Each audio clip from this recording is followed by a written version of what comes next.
Hello, and welcome to the 10th video in my Punishing Grey Raven lore series. Today we will cover Chapter 9 of the main story, Fallen Star. Now if you are coming directly from Chapter 8, please be aware that EX0, Frozen Darkness, does come before this video. You can still watch this, but there might be missing context for later chapters. If I figured out how to do it, it will be linked on screen. If not, it will be in the description of the video. Previously in EX0, Grey Raven went back to the surface to search for Ascendants when they were blown off course and landed in ARU-held territory. They encounter the Forest Guard who saved them from the Corrupted and meet their leader Rosetta. They help Rosetta defend the Narwhal and protect the local port town from utter destruction at the hands of a corrupted tide. The chapter opens with Watanabe and the Forsaken cleaning up a battlefield after a fight with a conversion probe. A conversion probe being a corrupted weapon, densely packed with punishing virus that releases it upon landing to corrupt any machines in the area. Noticing the recent lack of ground forces and increasing space presence, Watanabe is able to piece together that Babylonia is preparing to deal with the corrupted space station once and for all. He knows the operation will shift the balance of the conflict and wants the Forsaken to have a seat at the victory table. He orders the Forsaken to open the hangars and prepare their fighter jets since they have the majority of combat pilots, and aiding in destroying the space station would give them leverage in negotiation after the battle. Picking up with Hassen, Babylonia is taking hits from the space station in order to get close enough to deploy an invasion force, when Asmioth and Karenina appear, speaking about a certain something, likely a weapon capable of turning the tide if the battle goes south. The operation commences, and Grey Raven is in a shuttle escorted by ally aircraft when station drones begin to swarm. We escape the dogfight and arrive at the station, where we are shot down by mounted defense systems and crash to its observation deck. Celica calls to check our status after the crash and has us confirm mission details, when the communications satellite Babylonia deployed is destroyed. At Babylonia, the leader of the World Government Archaeological Association, named Alan, is petitioning Hassen about adding a side objective to the current operation, that being a search for Selena, a construct that went missing while investigating the space station years ago. Alan calls in Ayla of the 2nd Archaeological Team, and she explains that she's able to decipher a message hidden in the white noise coming off the station's signal interference. Hassen agrees, calling Watanabe, who is helping to support Babylonia, in exchange for information on the surface and upgraded Inver device tech. Watanabe is flying Ayla to the station, eliminating all the corrupted drones that try intercepting him. They near the station, and before the defense systems can engage, Grey Raven manages to shut them down, giving Watanabe a clear path to drop off Ayla. Before he leaves, Watanabe circles around and finds an unidentified aircraft landing on the station and goes to investigate. Grey Raven is moving to the center of the station, but the way forward is blocked, covered by some sort of black mass. We try to think of a way past when Watanabe calls, yelling at us to move. He pilots his jet into the corridor unloading his weapons, and when that fails, crashes the jet into the wall, burning the black mass in the explosion. He gets up and cuts to the chase, letting us know an Ascendant has boarded the station. Checking in with the Ascendant, who turns out to be Gabriel on a mission from Luna. They know that the station is under attack by Babylonia, but Luna orders him to limit contact if at all possible. Back with Grey Raven, we see the space station is beginning to eject parts of itself that have been infected by the Babylonia troops, acting as if it was some type of living organism. We know the ejected constructs and commandants should be safe since the outside defenses have been disabled, so we move forward to try and get ahead of the disintegration. We find a station control terminal, and Liv notes that the virus concentration inside the system has dropped, with Lee speculating it was caused by the station ejecting parts of itself. Liv struggles to overpower the system, and Watanabe agrees to let her connect to him, so that she can unlock the gates and have enough power left over to activate the locks and keep the station from ejecting any more of itself.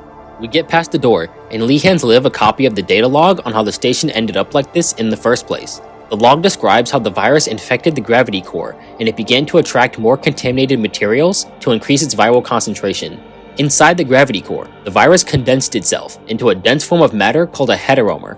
This log tells us that the enemies we have fought on the station are not infected machines, but pure solid punishing virus, meaning the virus has evolved to a point where it can fight independent of there being machines to infect. Recognizing how important this information is, we move to investigate the core and get to the bottom of the issue. Inside the gravity room, as we make our way to the core, we encounter a large corrupted called Korolev, and during the fight, the floor collapses, unable to withstand the strain of battle. We are split up, and Korolev targets Commandant, when the wall is suddenly blown apart by Babylonia's demolition team. The explosion knocks Korolev off balance, and Commandant takes a shot at its exposed weak point, sending it tumbling off the platform. Karenina comes online and informs the task force squads that the Prism satellite has been deployed. The path is sealed off when Ayla calls to give us the information needed to access the inner rings of the core. We enter the inner rings when Ayla screams out and cuts the connection. We assume she was attacked by the infiltrating Ascendant when a hole is blown in the ceiling and a giant black silhouette descends, with Grey Raven finally getting their first look at Gabriel. Ayla falls in after him, striking at Gabriel with all of her might, but the attack is batted away with ease. All of the movement shifts his cloak and allows us to see that in his offhand, he is holding the severed corpse of Selena. Ayla chases after Gabriel, and the rings of the core set themselves, causing the Heteromer at the center to activate. We fight the Heteromer, and seeing that we are getting nowhere, decide to activate the Prism to destroy it. We give Watanabe the firing authorization, and work on creating an opening to maximize the damage. We see our chance, and Watanabe takes the shot. Babylonia fires a high-intensity beam that hits the satellite and is redirected through the hole in the wall, striking the Heteromer. As the light fades, we see the outer core was a distraction to hide its true capabilities. The black and red cube is the true core, and it remains undamaged. Karenina finishes charging a second shot, but the initial blast was so powerful, it caused the station to rotate, and the Prism can no longer aim accurately. We prepare ourselves for another fight, but before we can act, the Hetero Core ejects itself out of the gravity room entrance, heading straight for Earth. Everyone is left stunned by what just happened, but Watanabe acts first, ordering a full retreat of the Forsaken and running out of the gravity room. He exits the station and chases the core in his jet, pushing his throttle to the max to catch up. Once in range, he fires his nuclear warheads, engulfing the sky in a fiery nova. Seeing the explosion, Hassan tries to confirm the Forsaken signals, but not a single one remains. In another corner of the station, Gabriel has evaded Ayla and climbs into an escape capsule, flying off to be retrieved by Luna. Somewhere on the surface, the last uninfected train speeds along its rails, its citizens staring at the sky in awe, bearing witness as the fallen star descends to Earth. Ayla makes her way through the station, listening to lines from The Tempest, a play that Selena is transmitting. Sounds of large explosions ring out near her, and Alan calls to warn her of a fast-approaching threat. Ayla finally arrives at Selena's last known location and finds her plugged into a station terminal. Ayla checks Selena's functions, commenting how she managed to survive so long by using the station's power supply to sustain herself. Selena manages to bring up footage of Grey Raven while they were stuck at the inner rings, and Ayla leaves for a moment to find a terminal connected to the gravity room to pass along the information.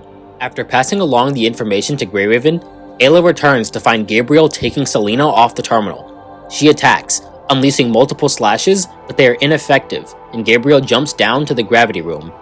She continues to chase him after her interaction with Grey Raven, with them both landing on a broken off section of the rings. Gabriel fires a shot, and the counterforce sends him flying out of a hole in the wall. Ayla jumps after him, but before she reaches the exit, the claw of the defeated Korolev grabs her, wasting precious time. After the prism is fired, she climbs up using the broken sections of the platform to exit the station, but she is too late, and just misses as Gabriel takes an escape pod and makes his way to Earth. Alright, and that wraps up Chapter 9. For the first update of the main story, fantastic chapter, if I do say so myself. We have Watanabe forming a temporary truce with Babylonia. We were introduced to Ayla and Alan of the WGAA. We got our first look at Gabriel, whose mission, by the way, I didn't have space to put this in there, but his mission was to retrieve Selena so that they could repair Roland's frame, likely after what happened to him in Chapter 7. But most importantly, we learn the punishing virus is evolving. Right? All the enemies in the chapter are made of pure punishing virus. They look like machines just because they're imitating what happens on Earth, but the only actual mech is Korolev from the core. So, super spooky stuff. Like, humanity was already struggling with the regular machines. Imagine how bad it will be if the punishing virus continues to evolve. Imagine what it can become in the future if they continue with that part. But yeah, that ends all of my thoughts. I hope you all enjoyed the video, and I hope you will join me next time where we will go over Chapter 10 of the main story, Eternal Engine.